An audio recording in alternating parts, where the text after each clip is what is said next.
So today we're going to finish up the notes that we started yesterday or last time on combustion and arson, and sort of it makes a natural split really to stop with the combustion and arson and then switch gears and have a different lecture on explosives. So today's all about explosives, the explosive compounds. We're going to revisit the oxygen balance calculation and actually practice on that one and take a little Kahoot at the end. But one of the main concepts today is how we build more powerful explosives using what's called an explosive train. So you take a small sensitive explosive and you build it up to a larger and larger and larger, more powerful explosive. And so these are the kinds of things that you may have evidence for. You're going to always have evidence for the primaries. So those sensitive explosives that start the train. And so those are going to be your most common pieces of evidence, if anything related to explosives.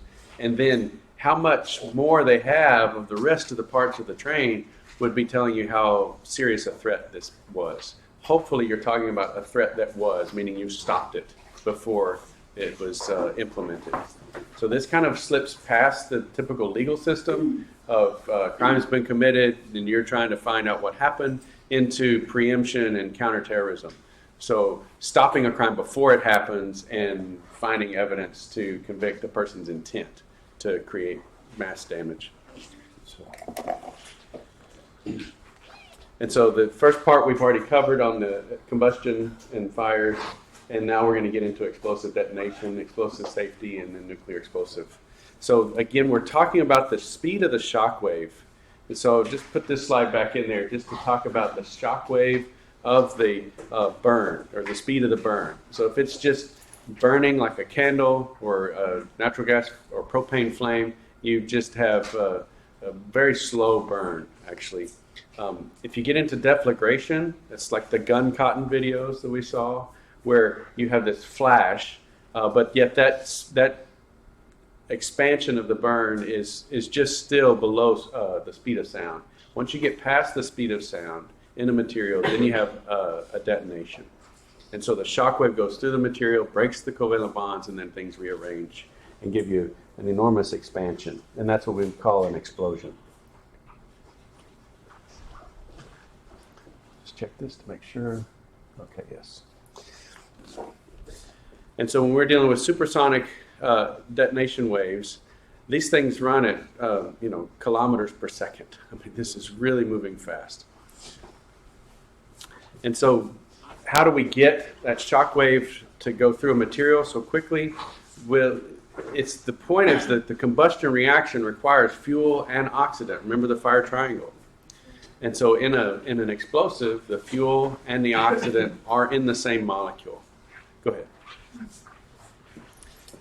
And so we can take that traditional or classic combustion reaction at the top and take our molecule and turn it into CO2 and water, and then see if we have enough oxygen in that molecule to completely combust the fuel elements. Now, the main fuel elements are carbon and hydrogen. So the explosive is going to have carbon and hydrogen, and it's going to have maybe nitrogen in it, but the oxygen is really the key. So if it has nitrate groups, you get 3 oxygens for every nitrate group. Nitro groups, you just have 2 oxygens. So nitrates would be preferable in terms of an oxygen balance. And so trinitrotoluene, those are 3 nitro groups. Whereas it's called nitroglycerin, but they're really nitrates. They're NO3s in nitroglycerin.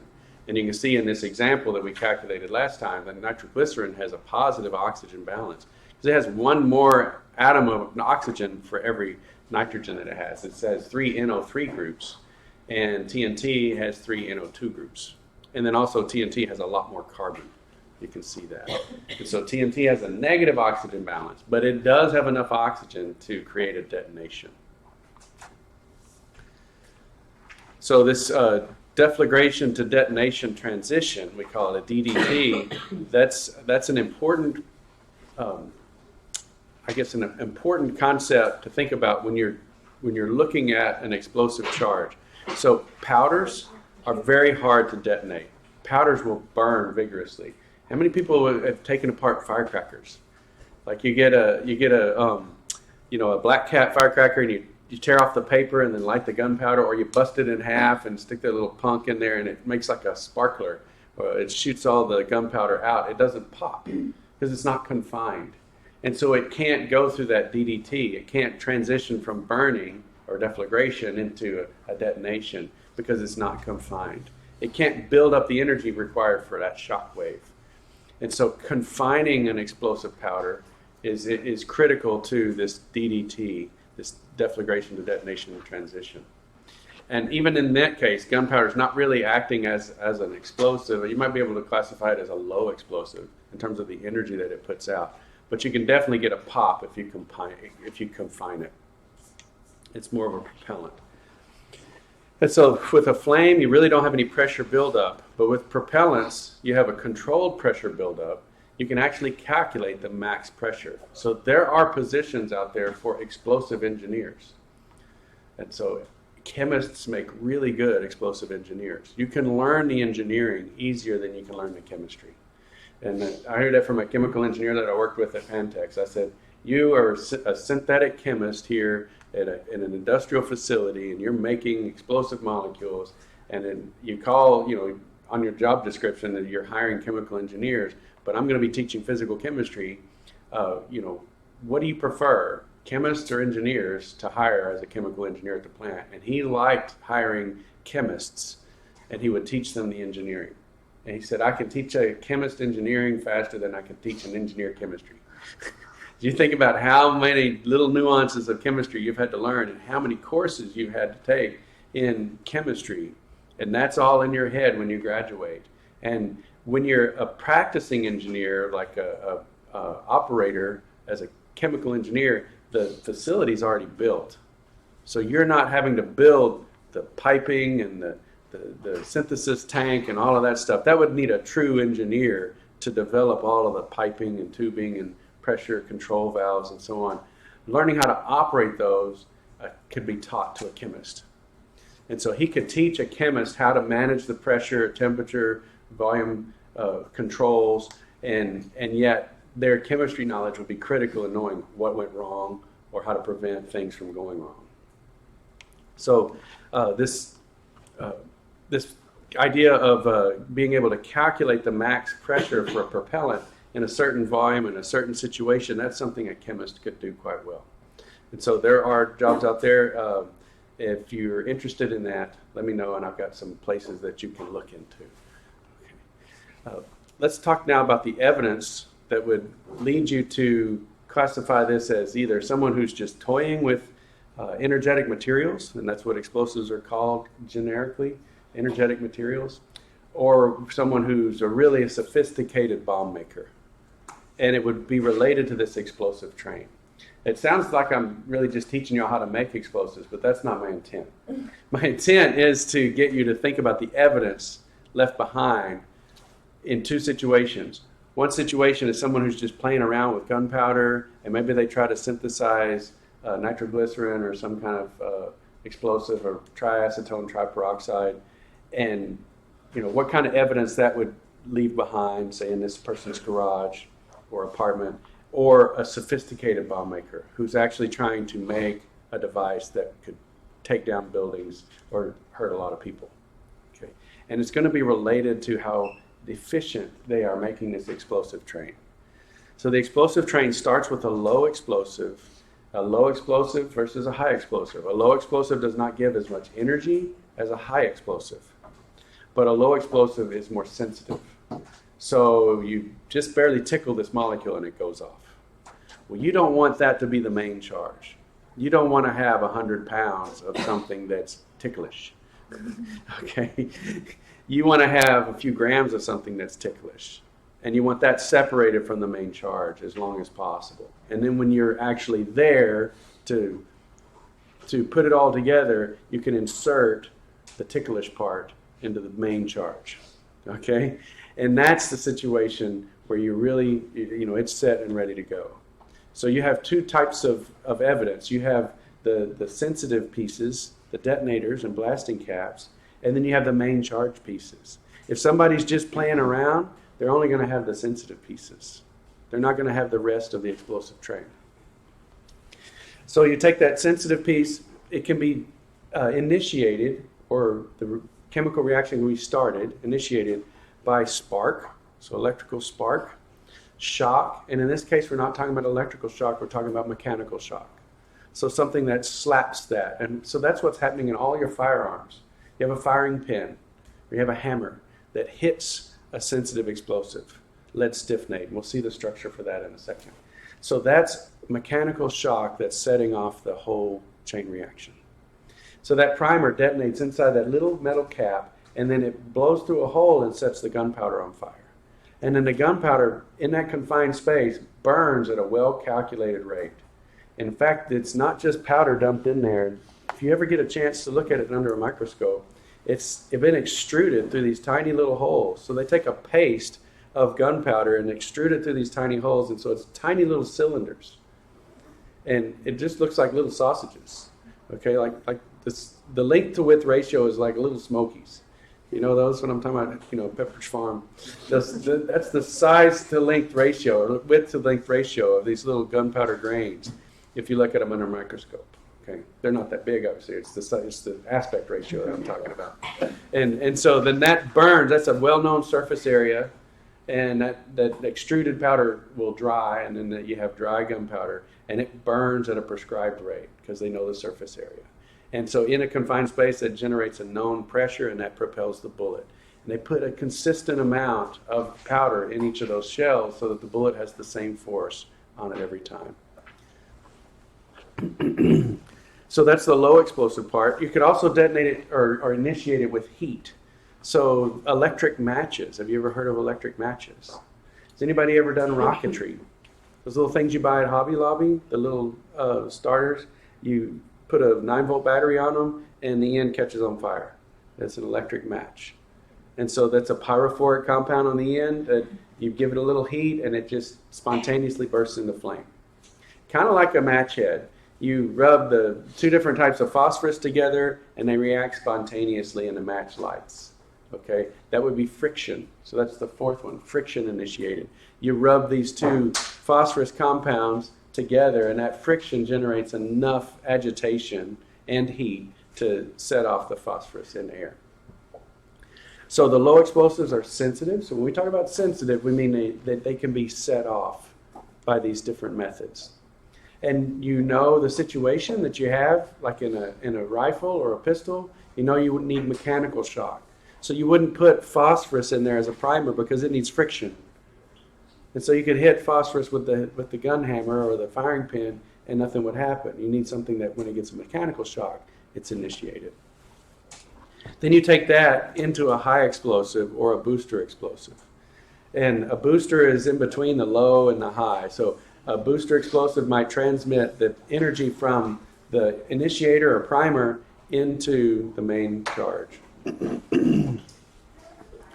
And so then high explosives have a high oxygen balance and generate an enormous amount of energy. You could take this explosive train even further, and you could run it into a fissionable material like uranium-235 or plutonium, where you have a subcritical mass, and you drive those together to make a supercritical mass. So you could create spontaneous fission with fissionable materials. And then if you put fusionable materials inside that fission bomb, then you could create thermonuclear fusion. So we'll talk about all that. That's the largest explosions that we can make to this point. Okay. I don't know of any other technology that would make a bigger bang.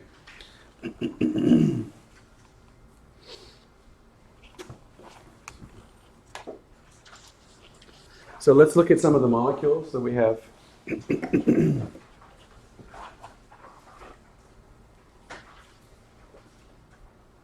Probably the most common on this list is lead stiffenate. So this molecule right here is the main one for guns, so primers, gun primers.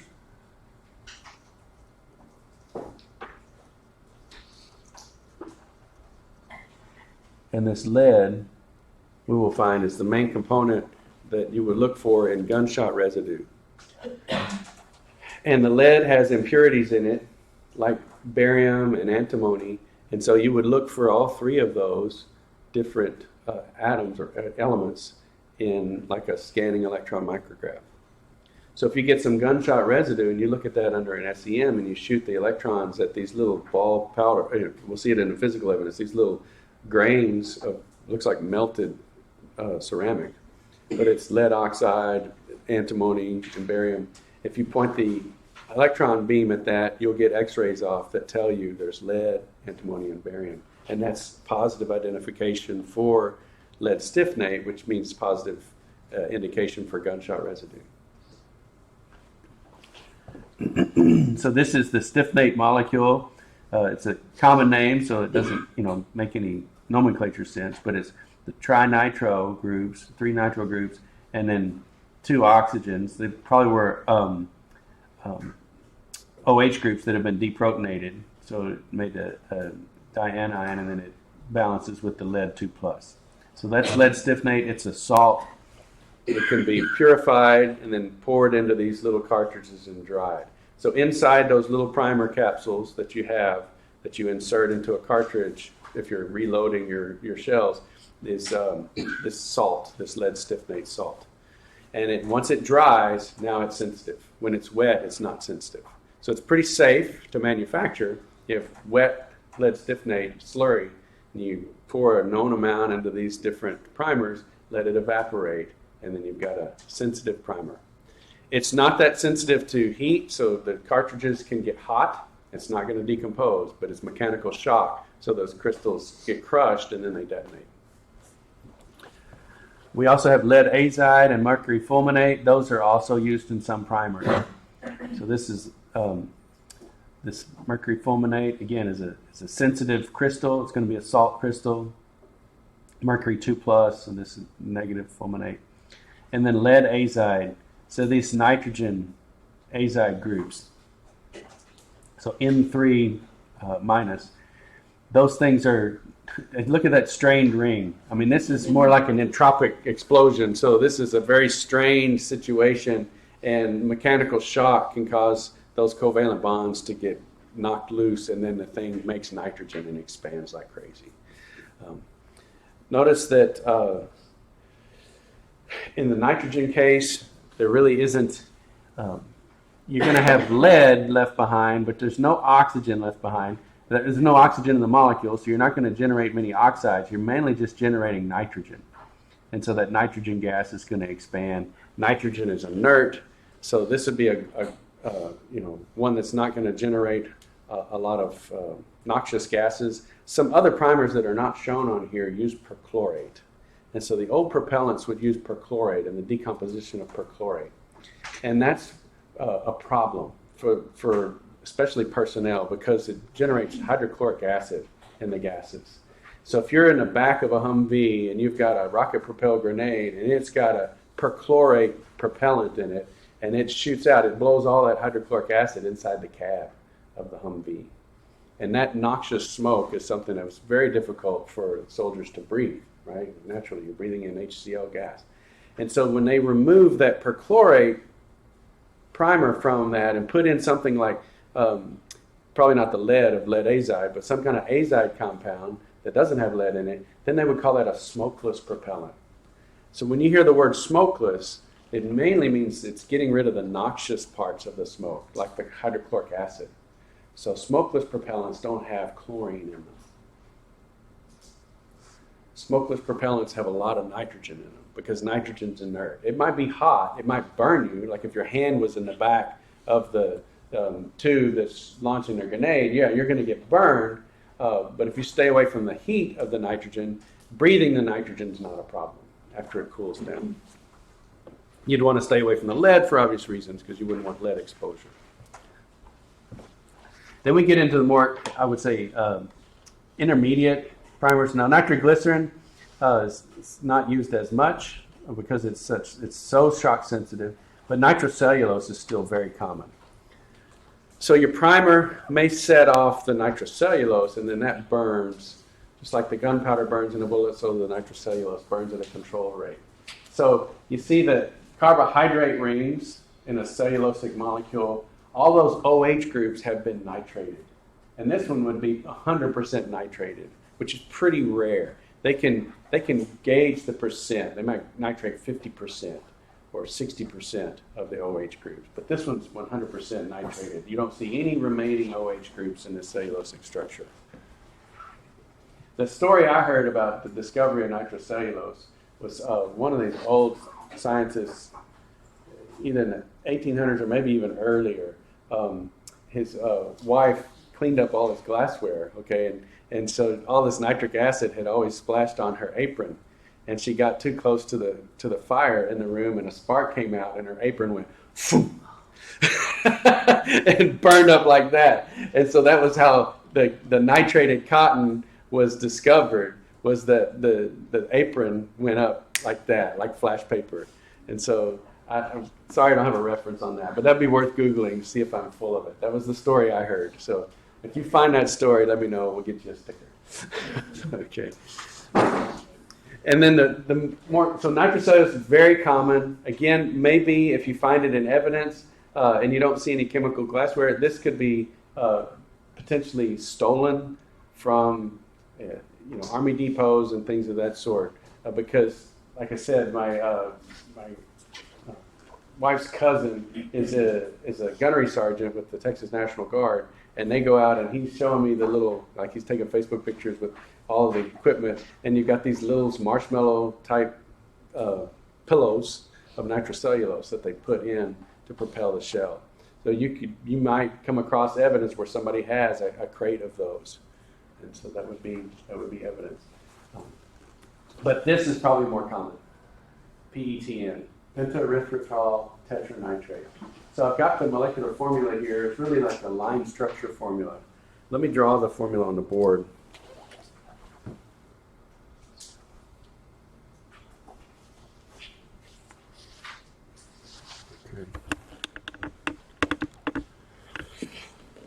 And so it's got the central carbon.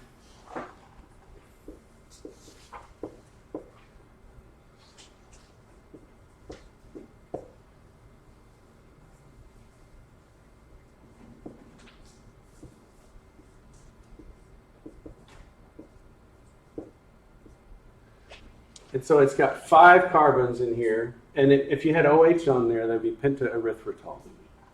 And so it would be a central carbon with 4 CH2s around it and then OHs around it. And so when you nitrate those OH groups, you get an ONO2.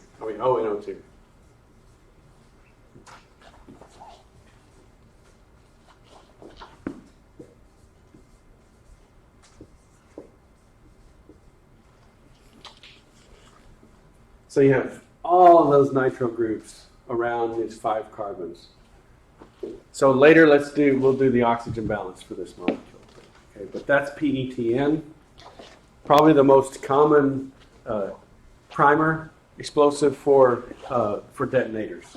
And so these organic crystals of PETN will be pressed into brass detonators, and then a little bridge wire or Kapton sheet would be butted up against that crystal, and then you would need an electrical power supply to set it off.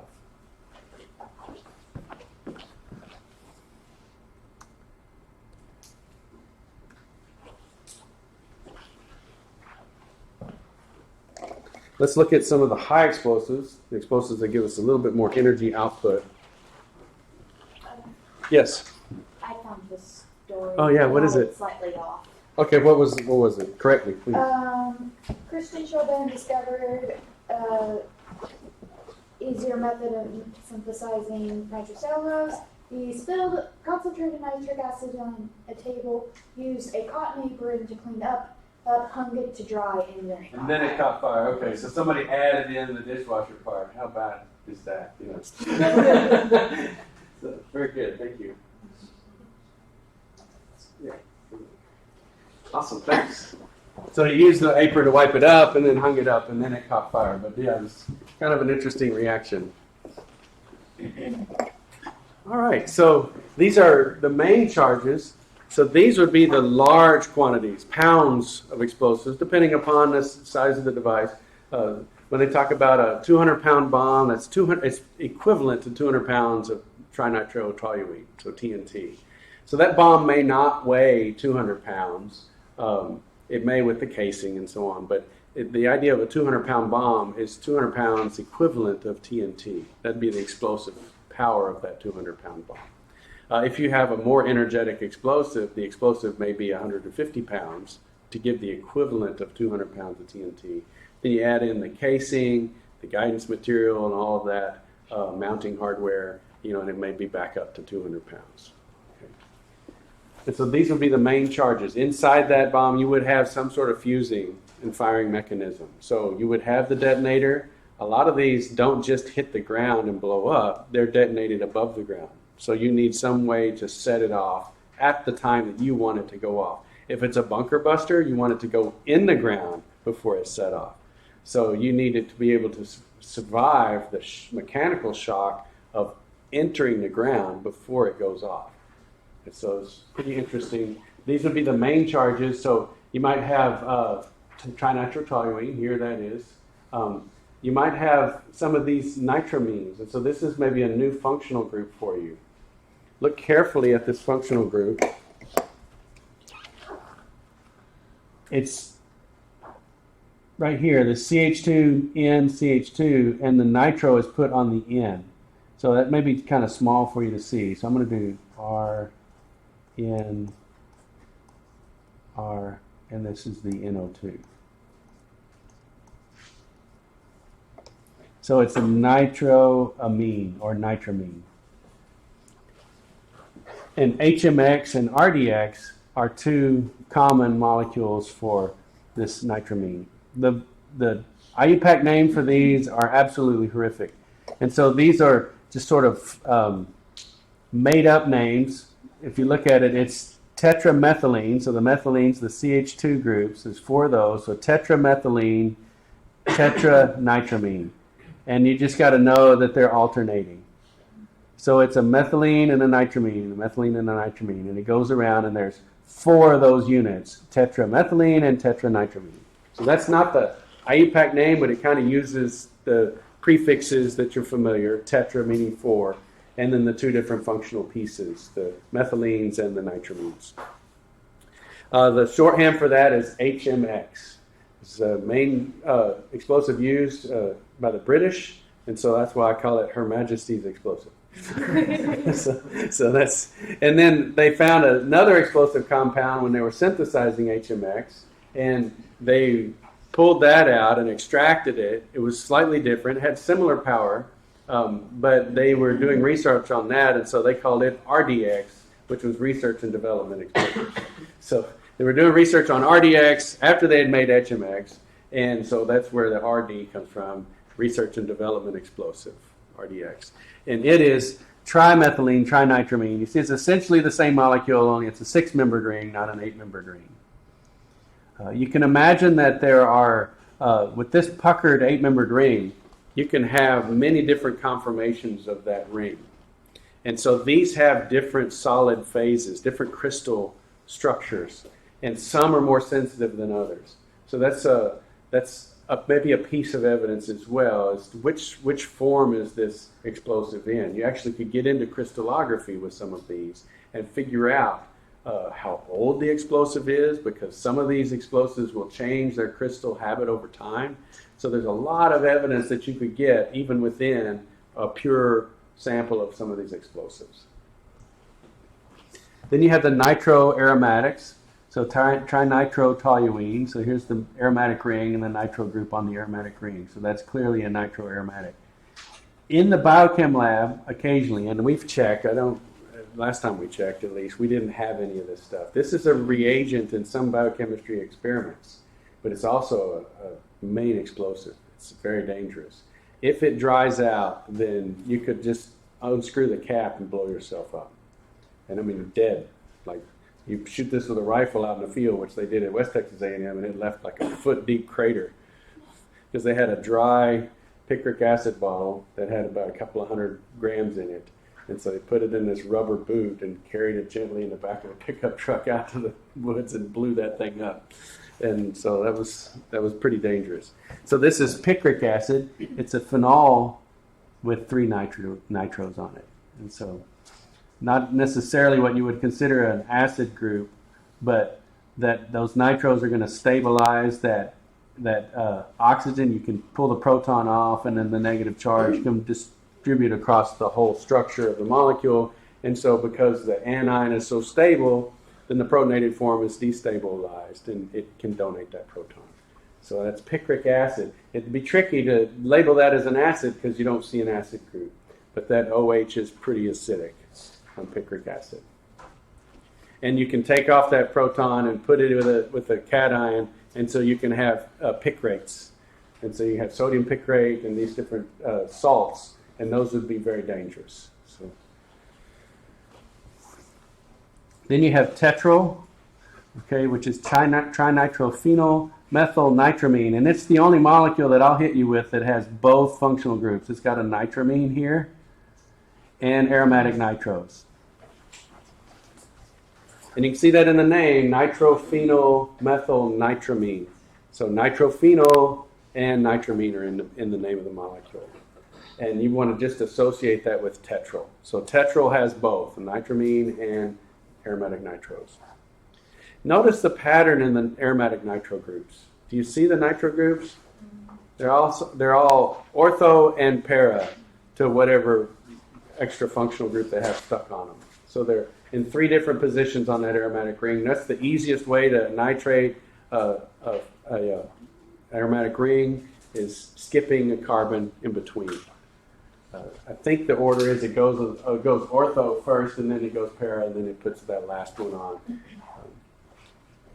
And then this one here is the least sensitive explosive that I know of, certainly the least one in the notes, TATB. So that's 1,3,5-triamino 2,4,6-trinitrobenzene.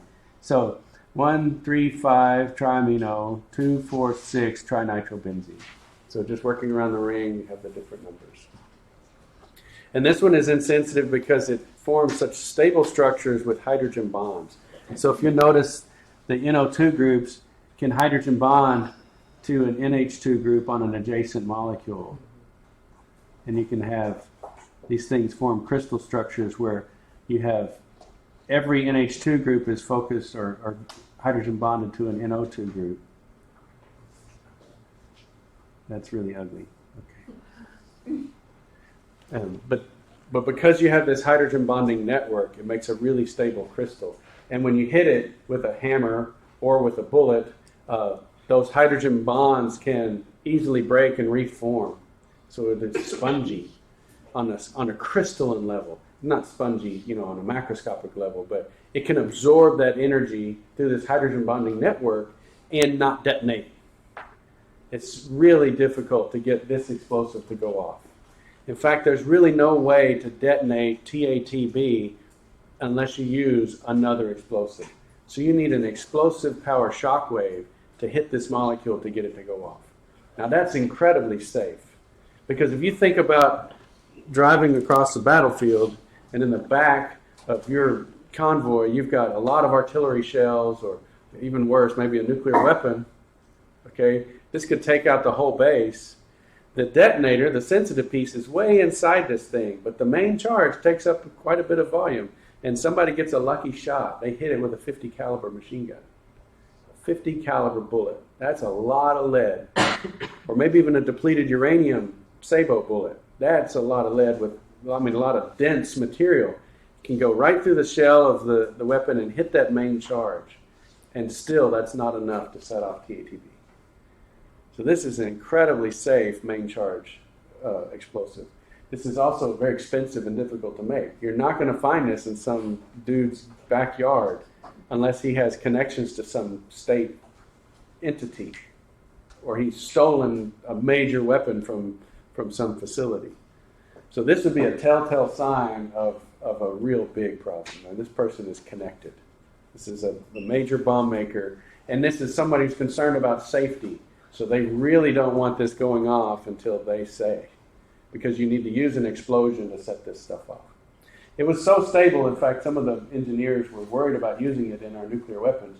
And they said if we send this over to the Soviets, in a nuclear exchange, and it blows up, and it doesn't actually detonate the nuclear part. It's just going to blow yellow powder everywhere because this is, the Russians are going to say, "What's all this yellow powder? Is it snowing?" when it would be a bad thing, right? You played your card, you sent a ballistic missile over there, and then just rain yellow powder everywhere. Nothing happened.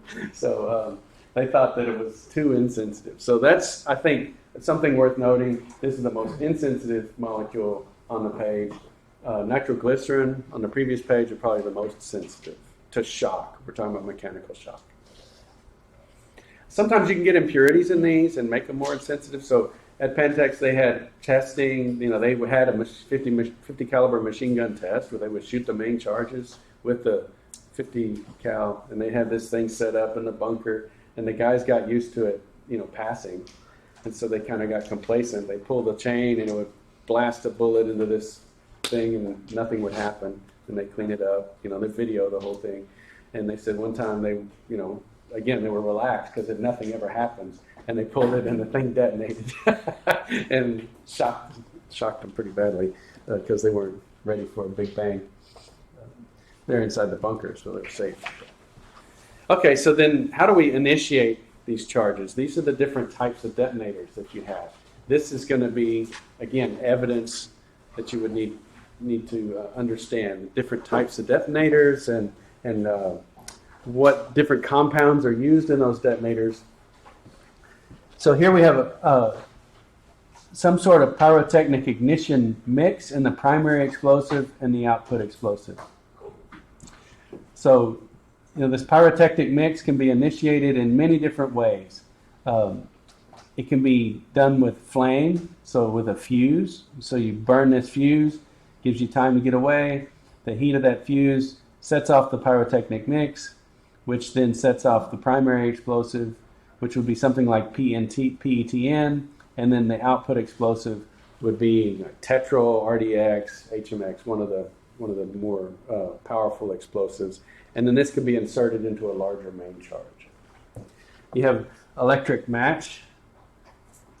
So this would be the electric matches. That's even what it looks like if you were to go to Hobby Lobby, to the Estes rocket aisle, and get some little initiators. You open up the package. It's got two little wires and little. It's not red, it's black, but it looks just like that. And all you got to do is put a 9-volt battery across that, and it'll catch on fire. Insert that into a pyrotechnic mix, kind of like a lead stiffnate. Then you can have PETN, and then you can have the output explosive. These down here, these two are military grade.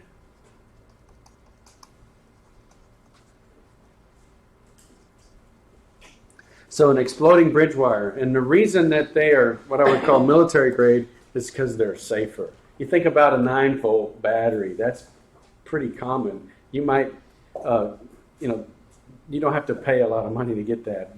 A buck at Harbor Freight can give you a 9-volt battery, and you can set your detonator off for $1.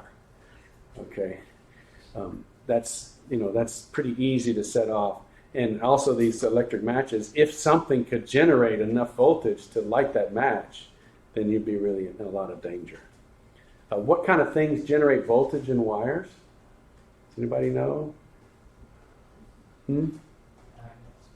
Magnets could, okay. So magnets creating a electromagnetic field, and so electromagnetism could charge up a wire. What kind of things in our environment give off electromagnetic radiation? Anybody know? Computers do. They give off some. Our Wi-Fi antennas, right? That's sending off Bluetooth antennas. Those are pretty high frequency, so they don't give up. They don't interface with wires that are on the inch scale, but some things do. Phone calls. Again, those would be millimeter waves, but back in the olden days, the real danger was like CB radios. Okay, so a pretty powerful transmitter. You key the mic, the antenna starts sending out that carrier wave, and that was enough power to set off things like these fuse heads. So you've got a firing site, you've got the detonators, and they're setting everything up, and somebody over here keys the mic to talk to the control room, and the thing lights and blows you up. So there's still, even to this day, restrictions around firing sites for any kind of electromagnetic generating substances. So you wouldn't have Wi-Fi antennas, Bluetooth antennas, telephones, or CB radios for sure. Nothing that generates radio frequency, because you don't want to generate enough voltage to set off your detonators. They had a problem with that early on in explosive science. And so still to today, they just, to be safe, they take away all of the radios and anything that would generate an electromagnetic wave. But on the other side, they made them a lot safer by using these bottom two methods. So the exploding bridge wire and the slapper type blasting caps require high voltage. So it's really unlikely that even keying a mic on a CB radio or something like that, or being near a radio tower, would detonate these, because you need such a high voltage to set them off. So the exploding bridge wire has a tiny little, thin as a hair, gold wire that's right next to the explosive. So you have these two leads that come in, and you have a gold wire here. And that tiny little gold wire is the current limiting step. So a high voltage comes in, and it essentially evaporates that gold. And it expands and slams into the primary explosive. So that exploding gold wire has a well-characterized property. We know if we put in this kind of voltage, it'll generate this much pressure. And, if the explosive needs this much pressure to go off, we give it that much pressure, at least a factor of 2. And so they know if we put in this much current at this much voltage, we will give this much pressure to that exploding gold. And it'll hit the explosive and take off. Okay. So it's very safe, because nothing just in our normal environment can generate that kind of voltage. So these have special, what we call fire sets. So special capacitors and electronics so that you can set them off when you want them to go. So very sophisticated fire set needed for these exploding bridge wire detonators. So once again, someone who's, if you run across that as evidence, is going to be someone who's connected to some military or mining operation.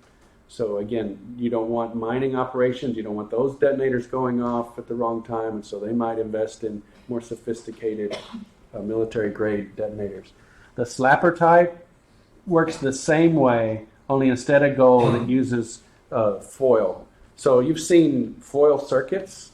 If you look at your printer, you pull up the printer, you take out the inkjet cartridge, that little circuit board folds, right? It's a plastic circuit. And so it's foil on plastic. And the plastic is a thermally stable plastic. It's a high temperature plastic called Kapton. And they can spray metal on it, like evaporate metal on it, and make circuits on this plastic. So these plastic circuits, if you run enough current through that foil, it will also blow off the surface. And sometimes when you've had something electronic go bad, and you've let the smoke out, and it doesn't work anymore, you look in there and you'll see a burn mark on one of those plastic things that metal has blown off of there. It had enough current to burn off. You can do the same thing inside this detonator. So you run enough current through that foil circuit, and this part just blows off the surface and slams into the initiator. And they call it a slapper type because it's like the whole surface comes off and slaps into the explosive. Again, something that we can calculate. We know how much pressure it's going to deliver, therefore it's reliable. There's some more exotic versions that use laser light and so on, but these would be the most common. Once that spark or whatever starts, it starts running through the explosive material. This says unreacted gas. It's not a gas yet, okay? It's still a solid material, but once the shockwave runs through it, essentially it's a gas. It's just highly compressed. So it has now the potential to expand over 1,000 times its volume. So the shockwave comes through, and then you have expansion. Now this shockwave, how do you build up the shockwave? There's a little bit of friction involved, so particle size is really important. If I've got little particles and they rub against each other, they generate hot spots. And so that's a good thing. If it's wet, that liquid lubricates it and you don't get hot spots. So wet powders are really difficult to detonate. So that's the first thing you do. Let's say you're on a scene and you see this does not look like a drug lab. This looks like an explosives lab. And you see dry powder down, you need to wet that powder. Well, you're probably going to call the hazmat team that has experience in explosives. But one thing that they're going to do is they're going to get those powders wet again so that they don't detonate. If you have a dry powder and the particles can grind against each other with the initial shock wave, then you generate hot spots, you can generate decomposition, you generate a pressure wave that turns into that shock wave. And that shock wave accelerates, and when it passes the speed of sound in the material, it's blowing through the material, and you have a detonation.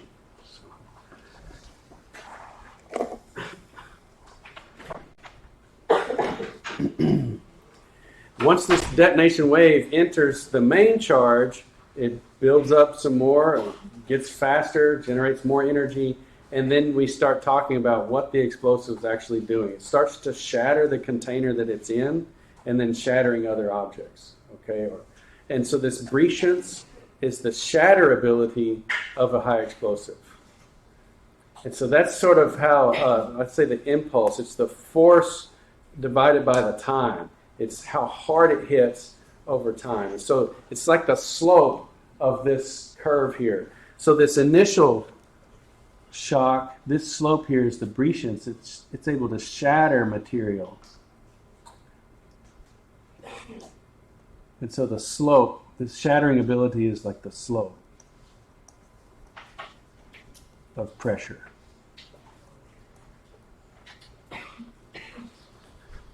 If you think about, this glass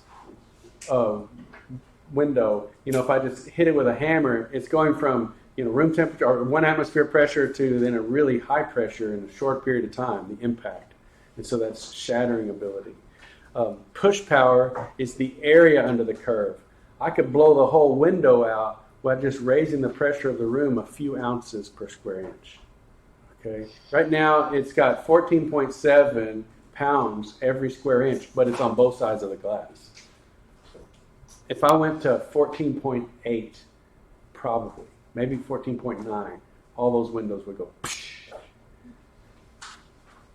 and just blow out. So you say that's only 0.2 pounds per square inch, but think about how many square inches are on that window. It's got bunches of pounds pushing on that window, and it would push it out. And it doesn't take much more pressure to knock down drywall, or blow out metal walls, or even concrete. So this push power is the area under that curve. How high can you get the pressure, and how long can you sustain it? And if you sustain it for a long time, it's going to knock down things. Okay? And so this is what they have for these blast-enhanced explosives. So this would be the last, well, maybe not. This is one other thing that you could run into is metal powder. Metal powder. Zinc dust, aluminum dust. So powdered aluminum.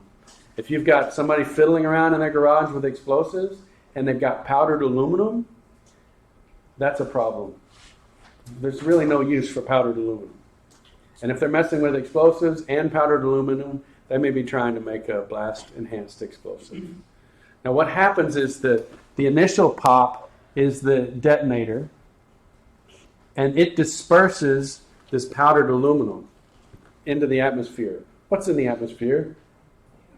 Oxygen. And what does aluminum and oxygen make? Aluminum oxide. And it gives you more delta H than any of the fuels, any of the fossil fuels. I mean, if we could run our cars on powdered aluminum, we would get, I don't know how many more miles per gallon, but it'd be a lot. Okay? And so dispersing this aluminum into this oxidizing atmosphere, eventually it will light. And it will light in a broad range of, geography. It will light in a large cloud and then really push. It will raise the pressure quite a ways, and it will stay high for a long time. So this would be the detonator here, or dispersal charge. And then this would be the metal. And so then the objects nearby would feel mostly this. The sharpness of this peak would decrease with time, but this, notice it's already spread out, if it spreads out more, it's still above ambient pressure for a long time, and that's going to knock things over.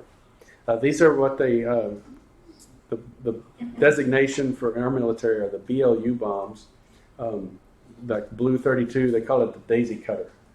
And so it's a fuel air bomb. They detonate the bomb. It spreads out aluminum powder and maybe other kinds of fuels that burn in the atmosphere, and then they knock down trees and pretty much anything. They drop one of these into a forest and drop down enough to where then helicopters can come in. So they can create a landing zone with one bomb by knocking down all the trees. And so it's a pretty interesting thing. They've got some that go into tunnels too. So they were sending these into the tunnels looking for bin Laden up in the Tora Bora area, and it would create that pressure wave that would go through the tunnel. So here's a video of it.